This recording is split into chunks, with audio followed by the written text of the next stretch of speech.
ترمذی ابو امامہ رضی اللہ تعالی عنہ سے راوی کہ حضور اقدس صلی اللہ تعالی علیہ وسلم نے فرمایا کہ 3 شخصوں کی نماز کانوں سے متجاوز نہیں ہوتی، یعنی ان کی نماز قابل قبول نہیں ہوتی، یعنی عرش اعظم کو نہیں پہنچتی۔ 3 شخصوں کی نماز کانوں سے متجاوز نہیں ہوتی، یعنی اوپر نہیں جاتی۔ کون؟ فرمایا بھاگا ہوا غلام یہاں تک کہ واپس آ جائے، اور جو عورت اس حالت میں رات گزارے کہ اس کا شوہر اس پر ناراض ہے، اور کسی گروہ کا امام کہ وہ لوگ اس کی امامت سے کراہیت کرتے ہوں، یعنی کسی شرعی قباحت کی وجہ سے، کسی میں شرعی خامی ہے اور لوگ اسے کراہت کرتے ہیں شرعی خامی کی وجہ سے، فرمایا ایسے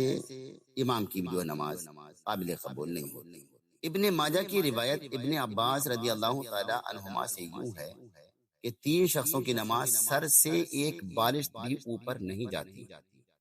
ایک وہ شخص کہ قوم کی امامت کرے اور وہ لوگ اس کو شرعی قباحت کی وجہ سے برا جانتے ہوں، اور وہ عورت جس نے اس حالت میں رات گزاری کہ اس کا شوہر اس پر ناراض ہے، اور 2 مسلمان بھائی باہم جو ایک دوسرے کو کسی دنیاوی وجہ سے چھوڑے ہوں، یعنی دنیاوی وجہ سے جو ہے آپس میں بغض و کینہ نہیں رکھنا چاہیے، اور یہاں تک فرمایا 3 دن سے زیادہ تو بول چال بند رکھنا ہی نہیں چاہیے۔ ہاں اگر کوئی شرعی وجہ ہے تو بات الگ ہے۔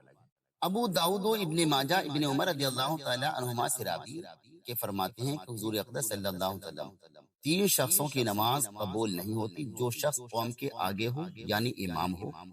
اور وہ لوگ اس سے کراہیت کرتے ہوں، اور وہ شخص کی نماز کو